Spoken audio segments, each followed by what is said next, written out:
नाज़रीन the historian corner में मां आहियां जो मेज़बान शकील सुमरो। अॼोके प्रोग्राम जे सेगमेंट में हिकु दफ़ो ॿीहर असां तारीख़ जे हिकिड़े अहिड़े किरदार खे खणंदासूं जंहिं पूरी दुनिया जे ख़ासि तौर ते शाइरी फ़लसफ़े ते तमामु गहरा असर छॾिया। पाण ॻाल्हि कयूं था मौलाना जलालुद्दीन रूमी। रूमी केरु हुयो?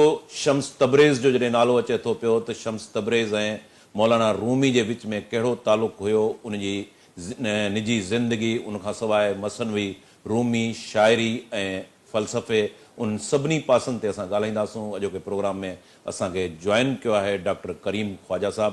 डॉक्टर साहब हिन खां पहिरें बि तारीख़ जा मुख़्तलिफ़ जेके असां सेगमेंट में प्रोग्राम कया आहिनि, डॉक्टर साहब उन ते तारीख़ जे मुख़्तलिफ़ दौरनि ते मुख़्तलिफ़ जेके किरदार आहिनि, क्लासिक बुक्स जो जेको आहे रिव्यू ऐं एनालिसिस पेश कंदा रहिया आहिनि। अॼोके प्रोग्राम में डॉक्टर करीम ख्वाजा साहब खे भलीकार चऊं था। डॉक्टर साहब, अॼोके प्रोग्राम जे सेगमेंट में पाण हिकिड़ो तारीख़ी जेको तमामु वॾो नालो मौलाना जलालुद्दीन रूमी, उहो पाण अॼोके प्रोग्राम जे सेगमेंट में खयो आहे। मौलाना रूमी केरु हो, उनजी ज़ाती ज़िंदगी, किथे पैदा थियो, ऐं पोइ उनखां सवाइ जेका उनजी मसनवी रूमी, उन ते बि पाण ॻाल्हाईंदासीं। तव्हां किथां शुरू कंदव मौलाना? महिरबानी शकील साईं। अॼु हिकिड़ो अज़ीम हस्ती आहे जलालुद्दीन रूमी, जेको मिस्टिक शाइर हो, तसौफ़ जो सूफ़ी शाइर ऐं फ़िलसफ़ो ऐं पर्शियन शाइर हो। ऐं जेको आहे सो हीउ बल्क अफ़गानिस्तान, अॼु जे दौर जे हिसाब सां अफ़गानिस्तान में उन ज़माने में त पर्शियन एम्पायर हुई वॾी, त उते हू पैदा थियो। पोइ बदकिस्मती इहा आहे त मंगोल्स ऐं जेको आहे सो हुनजी इन्वेजन जे करे ऐं खून ख़राबो जेको थियो, त हिन जो जेको वालिद आहे उतां मुख़्तलिफ़ शहर मां थींदो। इन तौले माना जेको आहे सो अॼु जे मौजूदा टर्की जो उहो इलाइक़ो जिते ईरानी इन्फ्लुएंस हो, इनफैक्ट सॼो ईरानी इन्फ्लुएंस हो, ईस्ट बेज़ेंटाइन, जंहिंखे उते वञी करे हू सेटल थियो ऐं पंहिंजो कोनिया जंहिंखे पाण चऊं था। ऐं इहो रोमी माना जेको आहे सो पर्शियन लफ़्ज़ आहे, पोइ जलालुद्दीन रूमी करे मशहूरु थियो। ऐं बदकिस्मती सां तव्हां ॾिसो त हीउ जेको जॾहिं ईरान फ़तेह थियो मिडल ईस्ट वारनि जे हथां, त पोइ ईरानी रेज़िस्टेंस कंहिं न कंहिं रूप में जारी रही।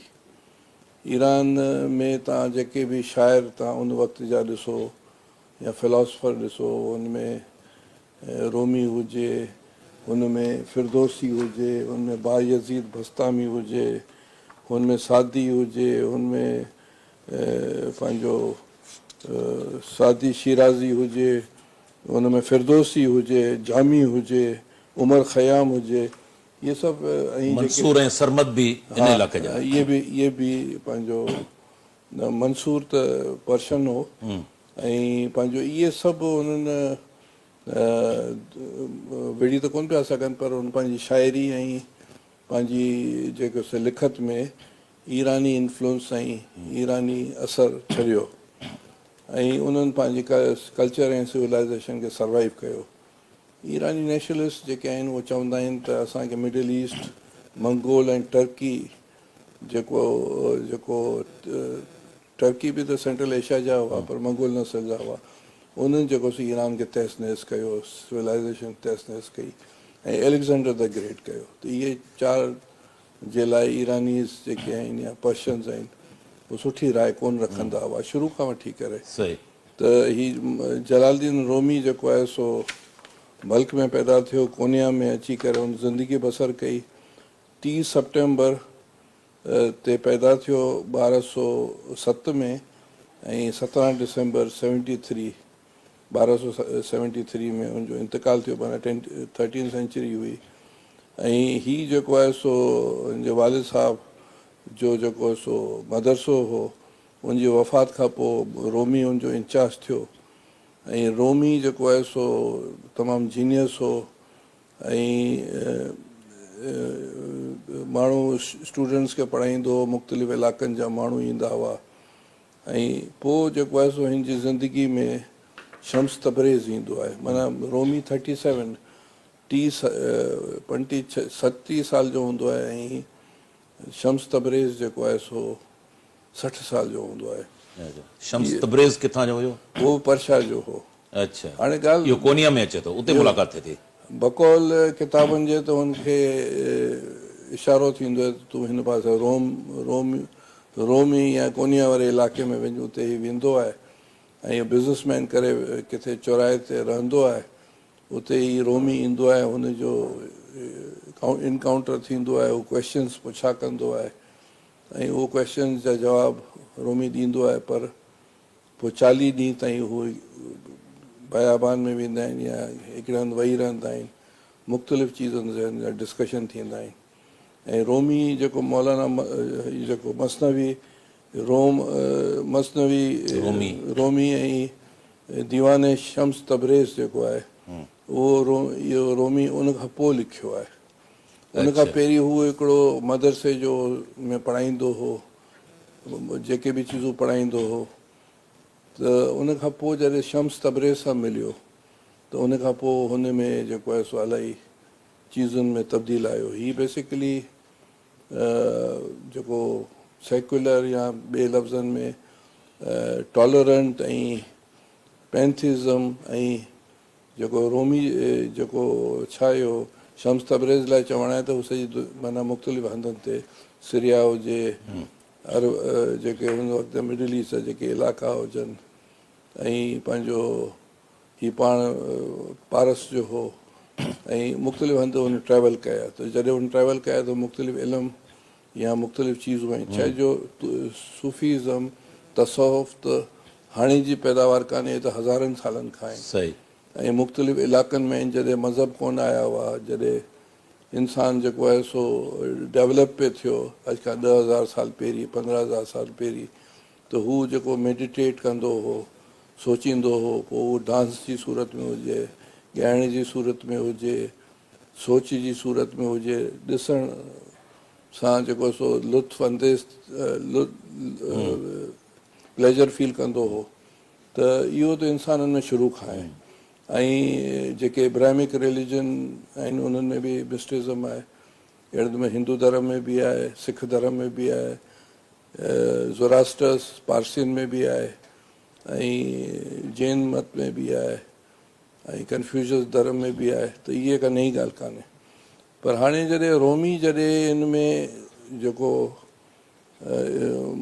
इस्लाम में जेको आहे सो तव्हां चइजे त हिन खे अवल हैसियत आहे त हिन मिस्टिज़म हिकु तरह सां इंट्रोड्यूस कराई। पोइ इब्न अरबी बि ॻाल्हायो आहे, ॿियनि बि ॻाल्हायो आहे, मंसूर बि ॻाल्हायो आहे। मंसूर खे हिन ॾाढो पसंदि कयो आहे रोमी।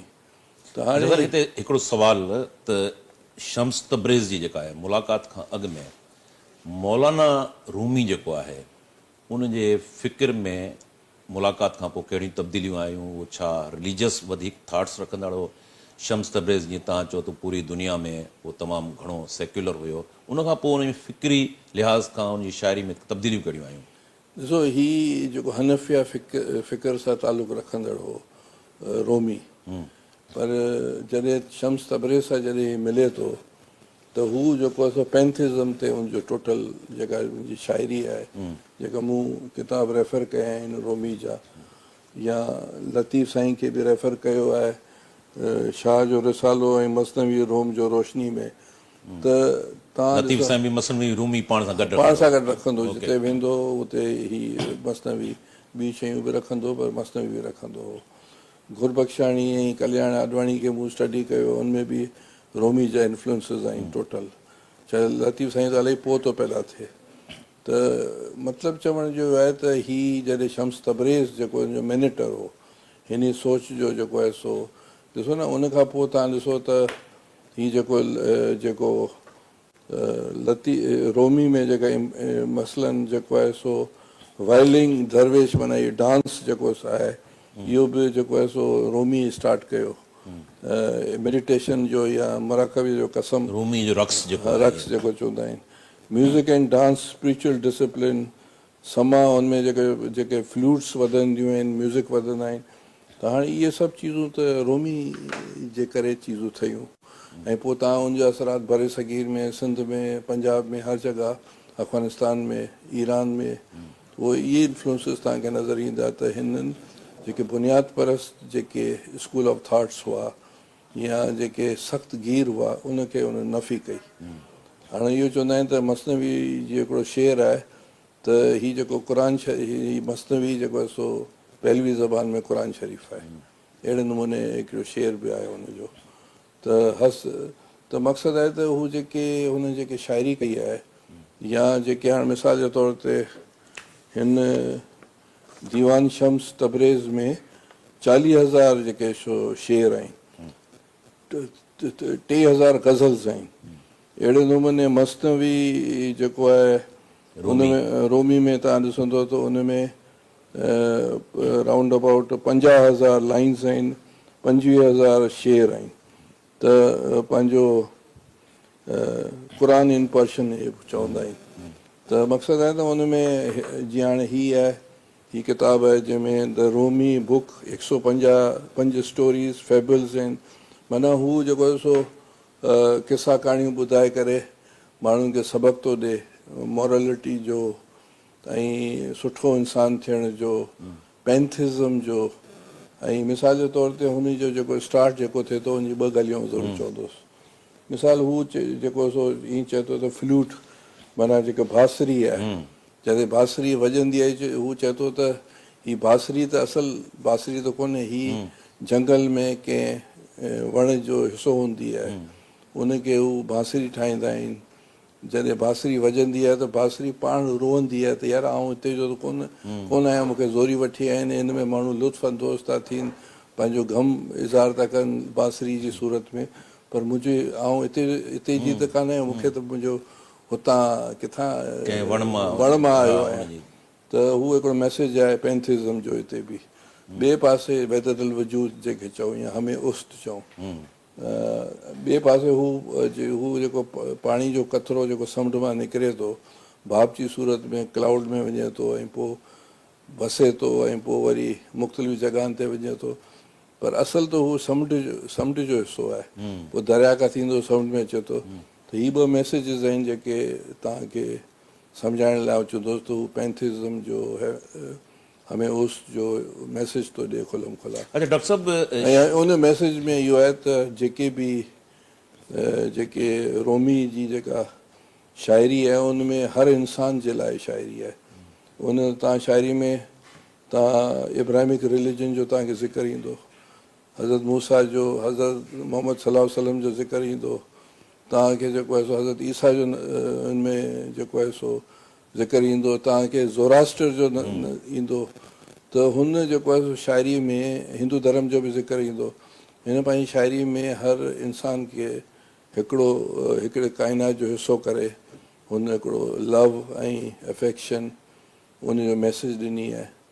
ऐं उहो मतिलबु जेके बेसिक जेके इंसानियत जी थीम्स आहिनि ऐं हर इंसानु बराबरि आहे, हर चीज़ बराबरि आहे, उहो हिकिड़ी थीम आहे। ऐं उहो उनखे हुन एक्सप्रेस कयो आहे through music, through dance, through जेको आहे सो सिंगिंग। त इहो हिकिड़ी वॾी ॻाल्हि आहे। अच्छा शम्स तबरेज़, जीअं तव्हां चयो त शम्स तबरेज़ जा पोइ मौलाना रूम जी ज़ाती ज़िंदगी, शाइरी, फ़िक्र ते तमामु गहरा असर पिया। हिकिड़ो वक़्तु अचे थो जॾहिं शम्स तबरेज़ अलॻि थिए थो, गुमशुदगी उनजी थिए थी, मर्डर उनजो थिए थो, उनखां पोइ उनजी शाइरी ते उनजी सॼे उन ते कहिड़ा असर पवंदा? शम्स तबरेज़ सां जॾहिं फस्ट मुलाक़ात थिए पोइ 40 ॾींहं इकठा हुआ। पोइ चवंदा त 2 साल ई इकठो हो। पोइ हीउ शम्स तबरेज़ सां हुनजा जेके शागिर्द नाराज़ हुआ, चए रोमी टाइम वधीक हुनखे पियो ॾिए ऐं पोइ हीउ नाराज़ थी करे हलियो थो वञे। पोइ शम्स तबरेज़ पंहिंजे पुट खे चवंदो आहे त हीउ सीरिया में आहे, शाम में आहे, उनखे तूं वठी अचु। पोइ हू शाम ईंदो आहे, उनखे वठी ईंदो आहे संदसि पुटु ऐं चवंदा आहिनि त हू पंहिंजी न्याणी जी शादी कराईंदो आहे सो दैट किथे रहे। पर शम्स तबरेज़ पंहिंजी न्याणी जी कंहिंसां शादी? शम्स तबरेज़ सां। मौलाना रूम? हा। अच्छा। इहो किताबनि में लिखियलु आहे। एज में त वो नंढी हूंदी उहो हाणे अला बहितर ॼाणे, पर माना जो किताब में आहे उहो मां ॻाल्हि आहे। हुन ते शाइरी बि आहे उन डॉटर जे बारे में। त उते ई चवनि था त पोइ हिन जो ऐं हुन जो पाण में 3 साल इकठा रहिया, जंहिंमें हिकिड़े दफ़ा नाराज़ थी वियो। पोइ चवनि था त हिन खे हीउ ग़ाइबु थी वियो।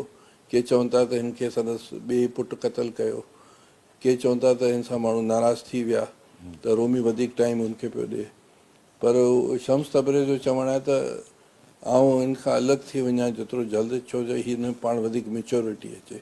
40 सालनि जी उमिरि में हू मरी वेंदो आहे या शहीद थी वेंदो आहे या ग़ाइबु थी वेंदो आहे। ऐं पोइ वरी रोमी जेको आहे सो हीअ जेके मसनवी आहे, मौलाना रोमी या दीवान शम्स तबरेज़, इहे सभु पोइ लिखंदो आहे। ऐं हीअ जेको विछोड़ो जेको अचे थो, विछोड़ो आहे, उन जो असरु थिए थो, ऐं जेका हुनजी टीचिंग आहे उहो असरु थिए थो। ऐं जेको आहे सो ही डांस आहे, बेसिकली मेडिटेशन आहे। ऐं इहा आउं सम्झां थो, मुंहिंजी जेका इन जनरल असां ॾिसूं त पर्शिया जेको आहे सो हिकिड़ो सुपर पावर हो, ऐं पर्शिया खे जेका डिफीट जेका सभ खां पहिरीं सिकंदर ॾिनी, हुनखां पहिरीं पर्शिया वञी डिफीट ॾिनी दारस द ग्रेट, ऐं जेको आहे सो ज़क्सीस उन्हनि खे उन रद अमल में सिकंदर हिते आयो। अच्छा, उन खां पोइ जेको आहे सो मिडल ईस्ट वारनि हुनखे शिकस्त ॾिनी। उन खां पोइ वरी हुननि सर्वाइव कयो, मुख़्तलिफ़ सल्तनतूं आयूं, पोइ वरी मिडल ईस्ट वारा आया, पोइ वरी मिडल ईस्ट खां पोइ जेको आहे सो मंगोलनि हिन खे तबाह कयो, ऐं हाफ पॉपुलेशन ऑफ पर्शिया तबाह थी। पर हीअ जेके शाइर हुआ, या हे चवंदा आहिनि जेके गोल्डन एज ऑफ अब्बासी दौर में जेका गोल्डन एज हुई, उनमें मेजॉरिटी साइंटिस्ट, शाइर या फिलोसफर इहे सभु ग्रीक्स खां मुतासिर थी करे ट्रांसलेशन कयूं, ऐं उहे सभु पर्शियन्स हुआ 80-90%। त तव्हां ॾिसो त जेके बि पर्शिया जा जेके शाइर आहिनि उहे सभु पर्शियन लैंग्वेज कल्चर खे प्रिज़र्व करण जी पूरी कोशिशि कई। रोमी बि उन्हनि मां हिकिड़ो हो। ऐं उन्हनि जेको फंडामेंटलिस्ट जेका या एक्सट्रीमिस्ट या नॉन टॉलरेबिलिटी जेका हुई, उन्हनि जे ई ख़िलाफ़ु हुआ। हिननि चयो त सेकुलर हुजे, छो जो पर्शिया हमेशह जेको आहे सो इम्पीरियल फर्स्ट पावर रहियो आहे, मुख़्तलिफ़ क़ौमूं गॾु रहियूं आहिनि। हुननि रिलीजियस जेके बि हुआ, उहो साइरस हुजे, दायरस हुजे, उन्हनि जेको आहे सो उन्हनि माण्हुनि खे छॾियो वञी करे कयो जेको। ऐं उन खां पोइ जॾहिं अब्बासीज़ आया त बि जेको आज़रबाईजान वारे इलाइक़े में हसन बिन सबा वारा या ॿियूं जेके तहरीकूं उथियूं हुते, उहो बि मिडल ईस्ट जे ख़िलाफ़ु हुयूं, ऐं उहो टॉलरेंट, ऐं हुननि पंहिंजे कल्चर खे प्रिज़र्व करण जी कोशिशि कई। त रोमी जी शाइरी में हमागियत आहे, ऐं उन जा असरात इस्लामिक वर्ल्ड ते ठीकु ठाकु आहिनि। ऐं सूफ़ीज़म, तसव्वुफ़, वहदतुल वजूद, ऐं इंसानियत जी हर क़ौम जी बक़ाए बामी, हर रिलीजन जी बक़ाए बामी, इहे सभु चीज़ूं तव्हांखे नज़र ईंदियूं। डॉक्टर साहब, रूमी जी शाइरी, मौलाना रूमी जी जेका रूमी मसनवी आहे, उनजी जुमिले शाइरी में असांखे ख़ुदा, इंसान, रूह, इश्क, उनजो तमामु घणो गहरो असरु मिले थो पियो।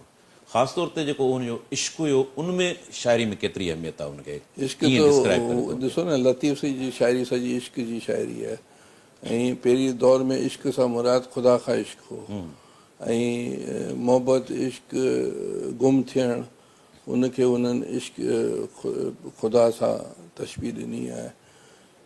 त इहो तव्हांखे एग्रीकल्चर दौर हो 10,000 सालनि जो, उन में माण्हुनि वटि टाइम इलाही हुआ। पोइ जेके बि शयूं आयूं, आइडियोलॉजीज़ आयूं, ऐं उनखे सोचण जो इलाही टाइम हो, त पोइ उन में मजाज़ी इश्क ऐं जेको आहे सो घुमी फिरी करे अलाह पासे पियो उन्हनि जो इश्क हो। ऐं मंसूर हिलाज हुजे या पंहिंजो रोमी हुजे या जेके ॿिया शाइर हुजनि, त उहो तव्हांखे हाणे माण्हू इहो बि चवनि था त माण्हुनि जो इश्क औरत सां थिए थो या ॿिए कंहिंसां थिए थो, पर हू जीअं त हुते इलाही सख़्ती हुई, त उन्हनि ख़ुदा जो जेको आहे सो चए थो ख़ुदा सां इश्क जी ॻाल्हि कई आहे।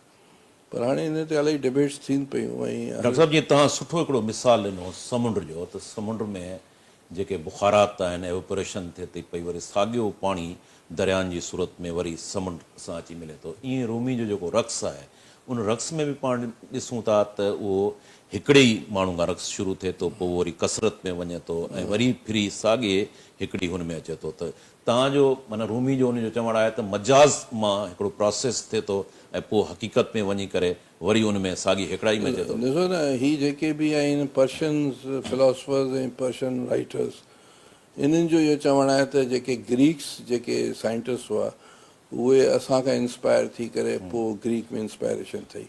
इहा हिकिड़ी वॾी डिबेट आहे।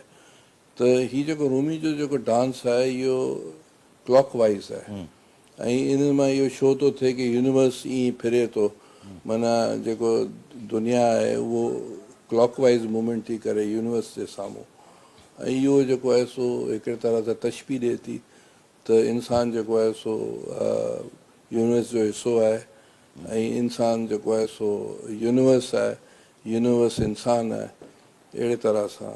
अच्छा, अॼु जे जदीद दौर में रूमी जी जेका शाइरी आहे, उनजो फ़िकिर आहे, फ़लसफ़ो आहे, उनखे कीअं लागू करे सघिजे थो?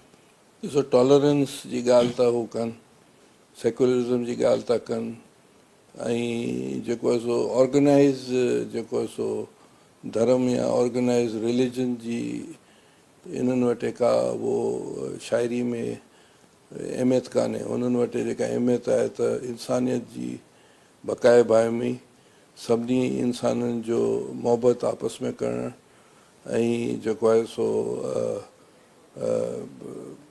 इहो हिकिड़ो मैसेज आहे जेको हिकिड़ो इंटरनेशनलिस्ट तव्हां चओ या यूनिवर्सल चओ या ह्यूमनिस्ट चओ, इहो आहे। अच्छा, मौलाना रूमी जी जेका शाइरी आहे उनखे तसौफ़ जेको आहे उन सां सलाड़े हिकिड़े पासे खे ते उन ते रखणु सही आहे, या उन जी शाइरी फ़िकिर ऐं फ़लसफ़े जा ॿिया बि पासा आहिनि? ॾिसो, तसवुफ़ जा त इलाही जेके सो प्रॉस एंड कॉन्स आहिनि। मसलन तसवुफ़ खे ईअं बि चयो वञे थो त बाबा जॾहिं इंसानु विड़ी नथो सघे, इंसानु जेको आहे सो माशरे खां भॼी थो वञे, तसवुफ़ जो सहारो थो वठे, त इन हिसाब सां जेके सोशल साइंटिस्ट आहिनि उहे तसवुफ़ खे सूट नथा कनि, उन लाइ सूटेबल कान्हे। पर उन दौर में जॾहिं ईरान सां जेके तबाही थी हुई ऐं उन ज़माने में को मार्क्सिस्ट फिलॉसफी कान आई हुई, या उन्हनि मुख़्तलिफ़ अंदाज़ में स्ट्रगल्स कयूं, मज़दक कई, मानी कई, या जेको आहे सो हिननि पंहिंजी शाइरी जी सूरत में कई, या जेके बि फिरदौसी कई, त उन दौर में इहे ई थी पिए सघियो। अॼु जे दौर में त असां वटि मुख़्तलिफ़ टूल्स आहिनि मुज़ाहिमत जा। त तसव्वुफ़ इट्सेल्फ इहा जेका आहे सा एग्रीकल्चर दौर में त सूटेबल हो, पर अॼु आर्टिफिशियल इंटेलिजेंस में एतिरो टाइम ऐं एतिरो माशरे सां फ़रार थियणु, या जैनिज़म, बुद्धिज़म, हिंदुइज़म या ॿिनि फ़िलसफ़नि में उहो सूट नथो करे अॼु जे दौर में। किताब ताईं त सही आहे, पर माना हीअ जेके बि चीज़ूं उन वक़्तु जूं हुयूं सुठियूं आहिनि पढ़ण लाइ, पर मॉडर्न दौर में चीज़ूं ॿियूं कुझु हुजणु खपनि। डॉक्टर साहब, शम्स तबरेज़ जो जीअं तव्हां ज़िक्र कयो, शम्स तबरेज़ जी जेका शख़्सियत हुई उहा हक़ीक़ी हुई या उनखे रूहानी तमसील तौरु शामिलु कयो विया? ॾिसो, जॾहिं इहो हुन में किताबनि में जेको लिखियलु आहे त हीउ बाज़ार में हिन खे मिलियो ऐं हुनखे सवाल के ॾुखिया कया जेके हुन जवाबु ॾिना, आख़िर में हू घोड़े तां किरी पियो पंहिंजो रोमी, ऐं पोइ वरी हिननि जी मुलाक़ातूं थियूं। मुंहिंजो इहो ख़्यालु आहे त जीअं त शम्स तबरेज़ जेको आहे उहो ज़मानेदार हिकिड़ो ॼाण रखंदड़ माण्हू हो, ऐं उनखे सॼी दुनिया जो उन चकर हयां हुआ, ऐं उन खां पोइ जेको आहे सो हू कंहिं एसेंस ते वञी पुॻो हो। माना हिकिड़ो त तव्हां इहो बि तव्हां ॾिसो न कि पर्शिया खे डिफीट पई अचे, उनजो कल्चर तबाह पियो थिए, उन जा जेके बि इंटेलेक्चुअल आहिनि उहो पंहिंजे कल्चर खे प्रिज़र्व पिया कनि, पंहिंजी लैंग्वेज खे प्रिज़र्व पिया कनि, ऐं हुननि ते यरगार लॻी पई आहे। त उन्हनि वरी इन चीज़ में उन्हनि वञी करे पंहिंजे कल्चर खे ऐं ॿियनि चीज़नि खे बचायो। त हिकिड़ो त इहो आहे। मौलाना रूमी जी जेका मसनवी रूमी आहे उहो केतिरनि ॿोलियुनि में तर्जुमो थी सघी आहे? पहिरें तर्जुमो दुनिया जे हिते सभु अंग्रेज़ी ॿोलियुनि में कीअं? ऐं सभ खां पहिरीं त अंग्रेज़नि जिते या फ्रेंच आहिनि या अंग्रेज़ आहिनि जिन चीज़नि खे दुनिया में इंट्रोड्यूस करायो, ऐं पंहिंजो पहिरीं त इंग्लिश में थी, उन खां पोइ ही मसनवी मौलाना रूम त मुंहिंजे ख़्याल सां यूरोप में, अमेरिका में, मिडिल ईस्ट में, सॼी दुनिया में वधि में चवंदा आहिनि लिखियलु इहो आहे, क़ुर शरीफ़ खां पोइ वधि में वधि हिन खे पढ़ियो थो वञे। उतां जे निसाब में बि शामिलु आहे, ख़ासि तौर ते मिडिल ईस्ट, ईरान ऐं इन्हनि मुल्कनि में? ॾिसो, ईरान हींअर मौजूदा रिजीम आहे उहो त मिस्टिक्स शाइर या सूफ़ीज़म खे एतिरी अहमियत नथी ॾिए, मजबूरी आहे, उहा ॿी ॻाल्हि आहे। ऐं हू हुन जा पंहिंजा स्कूल ऑफ थॉट आहिनि, पर आवाम त जेको आहे सो हुनखे पसंदि करे थी, पोइ टर्की जी आवाम बि पसंदि करे थी, हालांकि फारसी में शाइरी आहे, मिडल ईस्ट वारा बि पसंदि कनि था, हिंदुस्तान पाकिस्तान भरे सघी, अमेरिका यूरोप में हुनखे ॾाढो अहमियत आहे रूमी खे। मौलाना रूमी जी दौर जा हम असर ॿिया शाइर कहिड़ा हम असर असां जेकॾहिं यूरोप में ॾिसूं, मिडल ईस्ट में ॾिसूं, हिते ईरान में ॾिसूं सर हाणे या हिते सभु कॉन्टिनेंट में ॾिसूं? असांखे फिरदौसी न हिकिड़ो त पंहिंजो फरीदुद्दीन अतार उन खां पहिरीं जो, जुनेद बगदादी बि उन खां पहिरीं जो हो, भाई यज़ीद बस्तामी हम असर हो, या उमर ख़याम, ऐं उन खां पोइ तव्हां ॾिसो उमर ख़याम खां पोइ जामी आहे, फिरदौसी आहे। फिरदौसी त तव्हां प्रोग्राम बि करे चुका आहियूं पहिरियों। शाहनामा जामी आहे, उन खां पोइ सादी शिराज़ी आहे। हाणे इहे अॻियां पुठियां आहिनि, पर इहे बेसिकली इहे सभु या सभु मूं कुझु नाला वरिता आहिनि, इहे सभु या सभु रेज़िस्टेंस ऐं हुनजी हिकिड़ी सभिनी तक़रीबन लॻभॻि इहा ई सोच हुई। अच्छा, मौलाना रूमी जो ऐं मंसूर इलाज बि। अच्छा, मौलाना रूमी जी जेको फ़िक्र फ़लसफ़ो उन जी शाइरी हिते बरे सग़ीर में बि पहुती, सिंध में पहुती, जीअं तव्हां ज़िक्र कयो त शाह अब्दुल लतीफ़ भिटाई जॾहिं हलंदो हो त मसनवी रूमी पाण सां गॾु, उनजा सब कॉन्टिनेंट ते केतिरो असरु हुनजो? सब कॉन्टिनेंट शाह लतीफ़ साईं जिते बि वेंदो त मसनवी पाण सां गॾु खणी हलंदो हो। इहो किताबु आहे शाह जो रिसालो मसनवी रूमी जे रोशनी में सम्झाइणी ऐं मफ़हूम समेत। त हाणे मक़सदु चवण जो इहो आहे त असां वटि सचल हुजे, सामी हुजे, लतीफ़ हुजे, ऐं ॿिया जेके पंजाब जा जेके बि उन ज़माने बुले शाह हुजे, ख़्वाजा नाज़मुद्दीन ओलिया हुजे, जेके बि आहिनि सभु रूमी सां इंस्पायर आहिनि। रूमी जे रक़्स सां, म्यूज़िक सां, कवाली सां, गीत सां, त इहे जेके सो फंडामेंटलिज़म जे ख़िलाफ़ हिकिड़ी तव्हां सही चओ था डॉक्टर साहब। जीअं शाह अब्दुल लतीफ़ भिटाई आहे, सचल सरमस्त, बुले शाह, वारिस शाह, ख्वाजा फरीद, यज़ीद बा यज़ीद बस्तामी जो तव्हां हवालो ॾिनो, मौलाना रूम, शम्स तबरेज़, असांखे ॾिसूं था त उन जी शाइरी जे अंदरि रक़्स असांखे मिले थो, म्यूज़िक नज़र असांखे अचे थो पियो, नज़र अचे थो पियो, त उन दौर में हू एतिरो एडवांस हुया, सेक्युलर हिकिड़ो असांखे थॉट्स मिलनि था। कीअं बुनियाद परस्ती उन जी जॻह कीअं वरिती? इहे थॉट्स, इहे म्यूज़िक, इहे डांस त हज़ारे सालनि खां आहे। पोइ जॾहिं चीज़ूं जॾहिं फंडामेंटलिस्टनि जे हथ में ईंदियूं आहिनि त उन्हनि त वरी इहो सिलसिलो कीअं शुरू थियो उनखे? इहो त जेके नेगेटिव फोर्सिस हुया उन्हनि ज़ाहिर नेगेटिव फोर्सिस हर दौर में थींदा आहिनि, ऐं हर दौर में जेके बि मिलाप ऐं मोहबत ऐं बाइमी शराकत जा ख़िलाफ़ हूंदा आहिनि के माण्हू, त पोइ इहे चीज़ूं ईअं आयूं ऐं उन्हनि खे रदमल जे लाइ माण्हू बि आया।